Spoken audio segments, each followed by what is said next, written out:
Novels TV YouTube channel پر آپ سب کو خوش آمدید کہتی ہوں۔ چینل کو سبسکرائب کر کے بیل آئیکن کلک کر لیں تاکہ تمام نئی ایپیسوڈ پر وقت ملتی رہیں۔ آج میں ناول جنون کی حد تک ہوا عشق کی قسط نمبر 11 لے کے آئی ہوں۔ کہاں گئی تھی تم؟ نور نے رامین کو اندر آتے دیکھ کر سوال کیا تھا۔ کہیں نہیں، سمیر سے کچھ کام تھا، اس سلسلے میں گئی تھی، رامین نے بغیر لگی لپٹے کے جواب دیا تھا۔ کہیں تم نے اسے یہ تو نہیں بتایا کہ میں یہاں ہوں؟ نور نے ہڑبڑاتے ہوئے کہا تھا۔ نور کیا ہو گیا یار، میں نے تم سے کہا نا مجھے کچھ کام تھا، اسی سلسلے میں گئی تھی، تم زیادہ مت سوچو نہیں تو تمہاری طبیعت خراب ہو جائے گی۔ پہلے ہی دیکھو کیا حالت بنا دی ہے تم نے، لگ ہی نہیں رہا تم وہی نور ہو جو ہر وقت تیار ہو کر رہتی تھی۔ رامین نے نور کا دھیان بٹاتے ہوئے کہا تھا۔ تم نے سچ کہا، میں بالکل بھی وہ نہیں رہی جو میں تھی، اس نے مجھے بدل دیا ہے، مجھ سے میرے خواب، میرے بابا، میری خوشیاں سب چھین لیا ہے۔ دیکھو میرے ہاتھ، میں بالکل خالی ہاتھ رہ گئی ہوں۔ نور نے اپنے ہاتھ آگے کرتے ہوئے کہا تھا۔ وہ اس وقت رامین کو بکھری ہوئی لگی تھی۔ نور میری بات سنو، دیکھو پلیز تم ٹینشن نہیں لو، سب ٹھیک ہو جائے گا۔ تم دیکھنا ماہر بھائی کو اپنی غلطی کا احساس بہت جلد ہوگا اور پھر وہ تم سے معافی مانگنے ضرور آئیں گے، رامین نے تسلی آمیز لہجے میں کہا تھا، جبکہ اس کی بات سن کر نور ہنس دی تھی، ایسی ہنسی جس میں کچھ چھن جانے کا غم ہو۔ معافی؟ جبکہ رامین دیکھتی رہ گئی تھی، اس کی دوست کتنی بدل گئی تھی۔ وہ دوست جس کے چہرے پر ہر وقت مسکراہٹ رہتی تھی، اب اس کی جگہ سنجیدگی نے لے لی تھی، آنکھوں کے نیچے ہلکے پڑ گئے تھے، رنگت زرد ہو گئی تھی، وہ پہلے سے کافی کمزور لگ رہی تھی۔ یہ کیسا سلسلہ ہے تیرے اور میرے درمیان، فاصلے تو بہت ہیں مگر محبت کم نہیں ہوتی۔ مجھے ہر حال میں وہ چاہیے، دنیا کا کونا کونا چھان مارو لیکن اسے کہیں سے بھی ڈھونڈ کر لاؤ، ناصر شاہ نے گرجتے ہوئے کہا تھا۔ تبھی حال نما کمرے میں حیدر شاہ داخل ہوئے تھے۔ کیا ہوا، کچھ پتا چلا؟ نہیں ابھی تک تو نہیں، پر بہت جلد پتا چل جائے گا، ناصر شاہ نے پورے اعتماد لہجے میں کہا تھا۔ ہاں اللہ کرے ایسا ہی ہو۔ ماہر تب سے باہر کھڑا خود میں ہمت پیدا کر رہا تھا کہ کس طرح وہ وجدان شاہ کو سچائی بتائے۔ آخر خود میں ہمت جمع کر کے وہ اندر داخل ہوا تھا۔ وجدان شاہ جو نیند سے بیدار ہوئے تھے، ماہر کو اندر آتا دیکھ کر سیدھے ہو کر بیٹھے تھے۔ کیا ہوا بیٹا، تم کچھ پریشان لگ رہے ہو، سب ٹھیک تو ہے نا؟ انکل دراصل میں آپ کو کچھ بتانا چاہتا ہوں، ماہر نے اپنی بات کا آغاز کرتے ہوئے کہا تھا۔ بولو بیٹا، میں سن رہا ہوں۔ انکل میں ماہر ابھی بول ہی رہا تھا کہ دروازے پر دستک ہوئی۔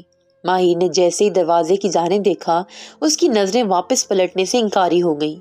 سامنے ہی نور کھڑی تھی۔ ایک پل کو دل کو سکون ملا تھا اسے اپنے سامنے صحیح سلامت دیکھ کر، مگر اگلے ہی پل اس کا دھوکہ یاد آتے ہی وہ غصے سے پنکارتے اس کی طرف بڑھا تھا۔ کیوں آئی ہو تم یہاں؟ یہ دیکھنے آئی ہو کہ تمہارا باپ مر گیا ہے یا نہیں؟ ماہر نے سرد لہجے میں پھنکارتے ہوئے کہا تھا، جبکہ اس کی بات سن کر جہاں نور ڈر کر پیچھے ہوئی تھی، وہیں وجدان شاہ نے ماہر کی طرف دیکھتے ہوئے کہا، ماہر یہ تم کس لہجے میں میری بیٹی سے بات کر رہے ہو؟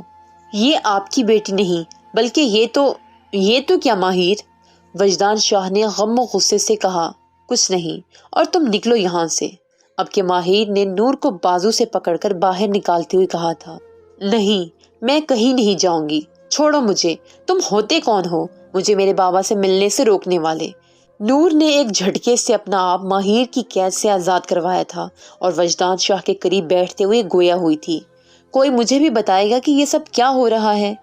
کچھ نہیں چاچو، آپ آرام کریں، ماہر یہ کہتے ہی دروازہ کھول کر باہر نکل گیا تھا۔ میں بتاتی ہوں ڈیڈ آپ کو، آپ جانتے ہیں جب ہم مری سے واپس آئے تو میں گھر پر گئی، پر وہاں آپ نہیں تھے، میں نے آپ کو ہر جگہ تلاش کیا مگر میں ناکام رہی۔ اس کے بعد ماہر مجھے اپنے گھر لے گیا کہ جب تک آپ نہیں مل جاتے تب تک میں اس کے گھر رک جاؤں۔ پھر مجھے نہیں معلوم کہ ایسا کیا ہوا کہ ماہر نے مجھے شادی کے لیے پرپوز کر دیا۔ میں نے بھی ہاں کر دی کیونکہ جانے انجانے میں ہی صحیح میں ماہر سے پیار کرنے لگی تھی، پر میں اس سب سے بے خبر تھی کہ یہ شادی کس مقصد کے تحت ہو رہی ہے۔ ہاں تم یہ کیا کہہ رہی ہو نور؟ میں سچ کہہ رہی ہوں بابا، ماہر نے یہ سب کچھ محض مجھ سے بدلہ لینے کے لیے کر رہا ہے۔ یہ تم کیا کہہ رہی ہو نور؟ مجھے لگتا ہے مجھے ماہر کو سچائی سے آگاہ کرنا ہی ہوگا، وہ مجھ سے اس بات کا بدلہ لے رہا ہے کہ میری ماما کی وجہ سے آپ ان سے دور ہوئے۔ ڈیڈ میں نہیں جانتی کہ کیا سچ ہے کیا جھوٹ، پر میں مزید اب ماہر کے ساتھ نہیں رہنا چاہتی۔ ہاں، آخری فیصلہ تمہارا ہی ہوگا نور، وجدان شاہ نے نور کے سر پر ہاتھ رکھتے ہوئے تسلی آمیز لہجے میں کہا تھا، پر اندر سے وہ خود ڈر گئے تھے۔ وہ کبھی سوچ بھی نہیں سکتے تھے کہ ماہر بغیر سوچے سمجھے ناصر شاہ کی باتوں پر یقین کر لے گا، پر وہ یہ بھی جانتے تھے کہ ناصر شاہ جیسا آدمی کسی بھی حد تک جا سکتا ہے جائیداد کی خاطر۔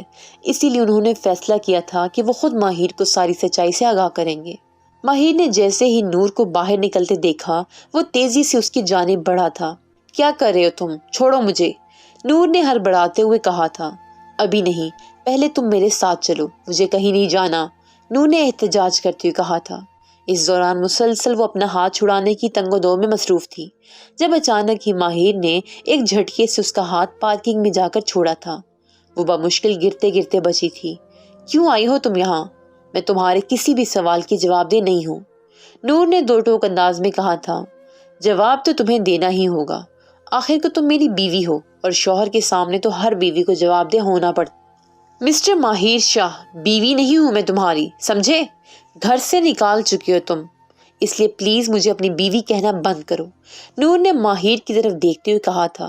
ہاں، کافی زبان چل رہی ہے نا تمہاری، چلو آج تمہیں سزا دیتا ہوں تاکہ تمہیں پتہ چلے کہ ماہر شاہ کے سامنے زبان چلانے کا انجام کیا ہوتا ہے۔ ماہر نے ایک جھٹکے سے نور کا ہاتھ پکڑا تھا اور اسے گھسیٹتے ہوئے کار کا دروازہ کھول کر اندر پھینکا۔ ماہر، یہ تم کیا کر رہے ہو؟ چھوڑو مجھے، جبکہ ماہر نے بغیر کوئی جواب دیے گاڑی سٹارٹ کر دی تھی۔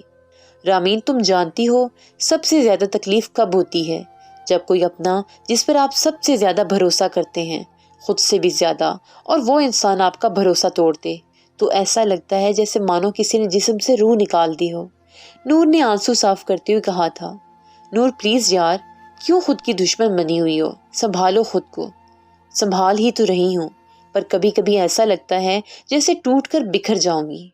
نہیں نور، تمہیں بکھرنا نہیں ہے بلکہ کچھ کرنا ہے، اپنے لیے جینا سیکھو۔ نور، چھوڑ دو لوگوں کو ان کے حال پر، یہاں کوئی تمہارا خیر خواہ نہیں ہے، اسی لیے اپنے لیے جیو۔ اگر لوگوں کے ڈر سے گھٹ گھٹ کر جیتی رہی تو کبھی خود کے لیے کچھ نہیں کر سکو گی۔ اور ہاں، کل سے تم میرے ساتھ کالج چل رہی ہو، جو ہو گیا اسے ایک برا خواب سمجھ کر بھول جاؤ اور دوبارہ اسے اپنی زندگی کی شروعات کرو۔ کیا یہ سب کرنا اتنا آسان ہے؟ نور نے سوالی انداز میں استفسار کیا تھا۔ کچھ بھی آسان نہیں ہوتا، اسے آسان بنانا پڑتا ہے، پر اس کے لیے تمہیں خود کو مضبوط کرنا پڑے گا۔ حالات سے مقابلہ کرنا سیکھو نور، چھوڑ دو سب کچھ، بس خود پر توجہ دو، رامین نے نور کو گلے لگاتے ہوئے کہا تھا۔ شاید تم ٹھیک کہہ رہی ہو، میں بہت لکی ہوں کہ مجھے تم جیسی دوست ملی، مجھے سمجھ نہیں آ رہا میں تمہارا شکریہ ادا کیسے کروں۔ اس کی ضرورت نہیں ہے، بس تم اپنا خیال رکھو۔ ساری رات سڑکوں پر بے مقصد گاڑی چلانے کے بعد وہ صبح 7 بجے گھر میں داخل ہوا تھا۔ ماہر، یہ کیا حالت بنا رکھی ہے تم نے؟ ناصر شاہ نے غصے سے پھنکارتے ہوئے کہا تھا۔ اور رات بھر کہاں تھے تم؟ ماہر کو خاموش کھڑا دیکھ کر انہوں نے پھر سے سوال کیا تھا۔ کہیں نہیں، بس اپنے سوالات کے جوابات ڈھونڈنے گیا تھا، ماہر نے سرد لہجے میں کہا۔ ایسے کون سے سوال تھے جن کے جواب ڈھونڈنے کے لیے تم ساری رات گھر سے باہر گزار کے آئے ہو؟ ہانیہ بیگم نے طنزی انداز میں استفسار کیا۔ موم، آپ نے مجھ سے پوچھا تھا نا کہ میں نے نور کو گھر سے باہر کیوں نکالا؟ ہاں پوچھا تھا، مگر اس بات کا اس سے کیا تعلق؟ موم، مجھے پتا چل گیا ہے کہ وہ کون تھا جس نے میرے اور نور کے درمیان غلط فہمی پیدا کی تھی تاکہ ہم الگ ہو سکیں۔ یہ تم کیا کہہ رہے ہو ماہر؟ بھلا ایسا کون کرے گا؟ ناصر شاہ نے ماہر کو یک لفظی جواب دیا تھا۔ کیا بکواس کر رہے ہو ماہر؟ منظور شاہ نے غصے سے پھنکارتے ہوئے کہا تھا۔ ڈیڈ، میں سچ کہہ رہا ہوں، انہوں نے ہی بار بار مجھے یہ دکھانے کی کوشش کی کہ نور، مجھے تو کہتے ہوئے بھی شرم آ رہی ہے کہ نور کیا ماہر؟ ہانیہ بیگم نے غم و غصے کی کیفیت میں استفسار کیا تھا۔ کہ نور بد کردار ہے، یہ کہتے ساتھ ہی ماہر نے اپنی آنکھیں میچی تھیں۔ وہی جانتا تھا اس نے یہ الفاظ کیسے ادا کیے تھے، جبکہ ناصر شاہ کو اس وقت سب کچھ اپنے ہاتھوں سے ریت کی طرح پھسلتا ہوا محسوس ہوا تھا۔ جس جائیداد کی خاطر انہوں نے اتنی محنت کی تھی، اگر سچائی سامنے آ جاتی تو انہیں اس سے ہاتھ دھونا پڑتا، اور وہ ایسے بالکل نہیں ہونے دے سکتے تھے۔ تبھی اپنی آواز میں نمی گھول کر انہوں نے کہا، دیکھو منظور شاہ، دیکھو، تمہارے سامنے تمہارا یہ بیٹا تمہارے باپ پر اتنا گھٹیا الزام لگا رہا ہے اور تم ہو کہ بغیرتوں کی طرح کھڑے دیکھ رہے ہو؟ اور کتنا گریں گے آپ؟ ماہر نے سرد لہجے میں کہا تھا۔ ماہر زبان سنبھال کر بات کرو، منظور شاہ نے ماہر کی طرف دیکھتے ہوئے کہا تھا۔ ڈیڈ آپ جانتے ہیں چاچو اتنا عرصہ ہم سب سے دور کیوں رہے؟ کیونکہ اس نے اس گھر کی عزت پامال کی تھی، اس لیے بابا سائنیوں نے جائیداد سے آگ کر دیا، منظور شاہ نے سادہ لفظوں میں بیان کیا۔ غلط، انہوں نے چاچو کو گھر سے باہر اس لیے نکالا کیونکہ یہ جائیداد پر قبضہ کرنا چاہتے تھے اور چاچو کی وجہ سے ان کا پلان فیل ہو گیا تھا، کیونکہ انہوں نے ان کی من پسند لڑکی کی بجائے ایک عزت دار عورت کو اپنی بیوی بنایا تھا۔ ماہر نے ٹھہرے ہوئے لہجے میں کہا تھا۔ اگر آپ کو مجھ پر یقین نہیں ہے تو میں ابھی آپ کے سامنے ایک ایسا گواہ پیش کروں گا جو ان کے سارے کارنامے آپ کو بتا دے گا۔ آ جائیں چاچو۔ ماہر کے کہنے کی دیر تھی کہ حیدر شاہ وجدان شاہ کو لے کر اندر داخل ہوئے تھے، جو اس وقت ویل چیئر پر موجود تھے، جبکہ اپنے سامنے حیدر شاہ کو کھڑا دیکھ کر ناصر شاہ کا خون کھول اٹھا تھا۔ لمحے کے 1000ویں حصے میں وہ واقعے کی تہہ تک پہنچ گئے تھے، پر اب اس سب کا فائدہ نہیں تھا، انہیں راہ فرار کا کوئی راستہ نظر نہیں آ رہا تھا۔ جی انکل، آپ بتائیں جو آپ بتانا چاہتے تھے، ماہر نے اپنا رخ حیدر شاہ کی جانب کرتے ہوئے کہا تھا۔ یہ سچ ہے کہ ناصر شاہ نے محض جائیداد کے اصول کے لیے میری بیٹی سے شادی کی حامی بھری تھی۔ کہیں نہ کہیں اس سب میں بھی شامل رہا ہوں، کیونکہ میں خود چاہتا تھا کہ میری بیٹی کی شادی کسی ایسے شخص سے ہو جس کے پاس پیسوں کی فراوانی ہو۔ اسی لیے جب ناصر شاہ نے مجھ سے وجدان شاہ کے رشتے کی بات کی تو مجھے اس بات میں کوئی قباحت محسوس نہیں ہوئی۔ حیدر شاہ نے اپنی بات کا آغاز کرتے ہوئے کہا، شروع میں اس بات سے بے خبر تھا کہ خود ناصر شاہ بھی دولت کی ہوس میں مبتلا ہو کر وجدان شاہ کی شادی میری بیٹی سے کروا رہے ہیں، پر جب مجھے اس بات کا پتہ چلا تو میں نے فیصلہ کیا کہ میں ناصر شاہ سے بات ضرور کروں گا۔ اس رات ہماری ملاقات ایک ہوٹل میں ہوئی۔ آؤ حیدر شاہ، بتاؤ ایسی کون سی بات ہے جو تمہیں مجھ سے کرنی ہے، جس کے لیے تم اتنے بےتاب تھے کہ کل تک کا انتظار بھی نہ کر سکے؟ ناصر شاہ، مجھے لگتا ہے کہ میں نے اپنی بیٹی کا رشتہ تمہارے بیٹے کو دے کر بہت بڑی غلطی کر دی ہے، حیدر شاہ نے دو ٹوک انداز میں کہا تھا۔ کیوں، کیا ہوا؟ یہ تو آپ بھی بتائیں کہ جائیداد کے مالک ہوتے ہوئے بھی جائیداد کے اصول کے لیے اتنی محنت کی اپنے ہاتھوں سے اپنی بیٹی کی خوشی قربان کر رہے ہو، یہ جانتے ہوئے بھی کہ وہ کسی اور لڑکی سے محبت کرتا ہے۔ ہا ہا ہا ہا، بہت سمجھدار ہو تم حیدر شاہ، ہماری جوڑی خوب جمے گی۔ چلو تمہیں ایک راز کی بات بتاتا ہوں۔ اس کے بعد انہوں نے مجھے جو حقیقت بتائی وہ جان کر میرے رونگٹے کھڑے ہو گئے، پر میں مجبور تھا، اسی لیے خاموش ہو گیا۔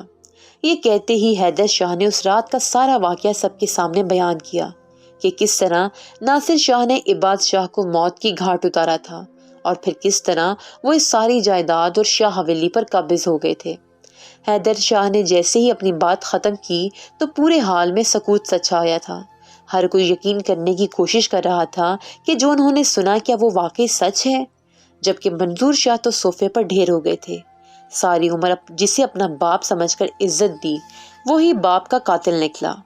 وہ شخص تو انسان کہلانے کے بھی لائق نہیں تھا، جس کے ہر حکم پر انہوں نے سر تسلیم خم کیا تھا۔ ڈیڈ، آپ ٹھیک ہیں؟ ماہر جلدی سے ان کی جانب بڑھا تھا، جبکہ ماہر کی بات سن کر منظور شاہ نے محض اسبات میں سر ہلایا تھا۔ ماہر چلتا ہوا وجدان شاہ کی جانب گیا تھا، جن کی آنکھوں سے آنسو لڑیوں کی صورت میں بہہ رہے تھے۔ چاچو پلیز سنبھالیں خود کو، ماہر نے وجدان شاہ کے چہرے سے آنسو صاف کرتے ہوئے کہا تھا، اور اب کی بار وہ ناصر شاہ کی جانب غم و غصے کی کیفیت میں بڑھا تھا، جو اس ساری سچویشن میں خاموش تماشائی بنے بیٹھے تھے۔ کیا ہوا ناصر شاہ؟ آج وہ جلال، وہ جذبہ کہاں گیا جو ہر وقت تمہارے چہرے پر موجود رہتا تھا؟ شاید تم بھول گئے تھے کہ برائی کا انجام ہمیشہ برا ہی ہوتا ہے۔ تم نے ہم سے بہت کچھ چھینا ہے، پر آج وقت آ گیا ہے کہ تمہارے سارے گناہوں کی سزا ملے۔ انسپکٹر صاحب اندر آئیے اور انہیں گرفتار کر لیجیے۔ انہوں نے نہ صرف عباد شاہ کا قتل کیا ہے بلکہ وجدان شاہ کو اغوا کر کے ان پر قاتلانہ حملہ بھی کیا ہے۔ اس کے علاوہ عابدہ بیگم کے قتل میں بھی یہی ملوث ہیں، ماہر نے سرد لہجے میں کہا تھا۔ اپنی بات ختم کر کے وہ جیسے ہی مڑا تھا اسے کسی کے کراہنے کی آواز سنائی دی تھی۔ وہ جیسے ہی پیچھے مڑا اپنے سامنے ناصر شاہ کو خون میں لت پت دیکھ کر وہ حواس باختہ ہوا تھا۔ ناصر شاہ نے خود کو گولی مار کر ختم کر لیا تھا۔ اصولاً تو ماہر کو یہ دیکھ کر خوش ہونا چاہیے تھا کہ جس نے اس سے اس کی خوشی چھین لی تھی وہ ہمیشہ کے لیے اس دنیا سے چلا گیا، مگر پھر بھی وہ رو رہا تھا۔ بالکل صرف وہ ہی نہیں، شاہ حویلی کے مکین بھی ساتھ شامل تھے۔ کچھ بھی ہوا ہو، انہوں نے ایک لمبا عرصہ ساتھ گزارا تھا۔ بے شک ناصر شاہ نے یہ سب دولت کے اصول کی خاطر کیا تھا، پر ان سب کے لیے وہ ان کے گھر کے فرد کی حیثیت رکھتے تھے۔ نور، تم اس وقت کہاں جا رہی ہو؟ رامین نے کمرے میں داخل ہوتے ہوئے نور سے استفسار کیا تھا، جو ہر چیز سے بے خبر اپنا سامان پیک کر رہی تھی۔ اسے دیکھ کر نور نے ایک ٹھنڈی آہ بھری تھی۔ تم نے صحیح کہا تھا رامین، مجھے اپنے لیے جینا چاہیے اور اب میں وہی کرنے جا رہی ہوں۔ میں یہ ملک چھوڑ کر ہمیشہ ہمیشہ کے لیے جا رہی ہوں۔ پر نور، رامین نے ابھی کچھ کہنے کے لیے منہ کھولا ہی تھا جب نور پھر سے گویا ہوئی۔ پلیز رامین، کچھ مت کہنا، میں اب مزید یہاں نہیں رہ سکتی۔ میں تھک گئی ہوں خود سے لڑتے لڑتے، اس لیے میں چاہتی ہوں کہ میں پھر سے اپنی زندگی کا آغاز کروں۔ جانتی ہوں یہ مشکل ہے، مگر پھر بھی کوشش کروں گی تاکہ ساری عمر یہ پچھتاوا نہ رہے کہ اپنے لیے نہیں جی سکی۔ پر نور، تم جاؤ گی کہاں؟ رامین نے سوالی انداز میں استفسار کیا تھا۔ تم جانتی ہو نا کہ ٹرپ پر جانے سے پہلے میں نے اسکالرشپ کے لیے اپلائی کیا تھا تاکہ میں آگے کی اسٹڈی آکسفورڈ یونیورسٹی سے کمپلیٹ کر سکوں۔ ان کی کل میل آیا تھی، میرا نام بھی لسٹ میں آیا ہے، نور نے آخر میں پرجوش انداز میں کہا تھا۔ کیا تم سچ کہہ رہی ہو؟ یہ تو بہت خوشی کی بات ہے، اس بات پر تو تمہیں ٹریٹ دینی پڑے گی، رامین نے نور کو گول گول تھامتے ہوئے کہا تھا، جبکہ اس کی بات سن کر نور مسکرا دی تھی۔ بھائی دروازہ کھولیں، مجھے آپ سے ضروری بات کرنی ہے، سمیر نے ماہر کے کمرے کا دروازہ نوک کرتے ہوئے کہا۔ اگلے ہی پل ماہر نے دروازہ کھولا اور سمیر کو اندر آنے کا راستہ دیا تھا، جبکہ سمیر تو اپنی بھائی کی حالت دیکھ کر ہی حیران رہ گیا تھا۔ بڑی ہوئی شیو، کپڑے بھی وہی جو اس نے 3 دن پہلے پہنے تھے، کمرے کی ہر چیز بکھری ہوئی تھی۔ یہ سب دیکھ کر سمیر کو اندازہ ہو گیا تھا کہ ماہر کے لیے نور کس قدر اہمیت کی حامل ہے۔ اس کا وہ بھائی جو کبھی آفس سے چھٹی نہیں کرتا تھا، اب ہفتہ ہو گیا تھا اس نے آفس کا رخ بھی نہیں کیا تھا، جو ہر چیز سلیقے سے رکھتا تھا، آج اس کا پورا کمرہ بکھرا پڑا تھا، مگر اسے پرواہ نہیں تھی۔ تمہیں کوئی کام تھا سمیر؟ سمیر کو خاموشی سے کمرے کا جائزہ لیتے دیکھ کر ماہر نے سرد لہجے میں استفسار کیا تھا۔ بھائی، آپ کیوں خود کے دشمن بنے ہوئے ہیں؟ جائیں اور جا کر نور بھابھی کو واپس لے آئیں۔ یہ اتنا آسان نہیں ہے سمیر، وہ کبھی میرے ساتھ آنے پر راضی نہیں ہوگی، اور ویسے بھی جو میں نے اس کے ساتھ کیا وہ معافی کے لائق نہیں تھا۔ یہ سب اتنا مشکل بھی نہیں بھائی، اگر آپ نور بھابھی سے معافی مانگیں گے تو مجھے پورا یقین ہے کہ وہ آپ کو ضرور معاف کر دیں گی۔ آپ ایک بار کوشش تو کر کے دیکھیں۔ ڈر لگتا ہے سمیر، کہیں وہ ساتھ چلنے سے انکار نہ کر دے، ماہر نے کسی ہارے ہوئے جواری کی طرح کہا تھا۔ بھائی، آپ صرف ایک بار جا کر ان سے بات تو کر کے دیکھیں، ہو سکتا ہے وہ بھی آپ کا ہی انتظار کر رہی ہوں۔ انتظار؟ کیا ایسا ممکن ہے؟ اتنا سب ہونے کے باوجود وہ میرا انتظار کرے؟ ماہر نے سوالی انداز میں استفسار کیا تھا۔ بالکل ممکن ہے، اگر آپ کوشش کریں تو ٹھیک ہے، پھر میں جا رہا ہوں، ماہر نے سرد لہجے میں کہتے ہوئے باہر کی راہ لی تھی، جبکہ اپنے بھائی کی جلد بازی دیکھ کر سمیر اس کے پیچھے لپکا تھا، جو آدھی رات کو جانے کے لیے تیار ہو گیا تھا۔ بھائی رکیں، اس وقت جانا مناسب نہیں، ہو سکتا ہے وہ سو رہی ہو، آپ صبح چلے جائیے گا،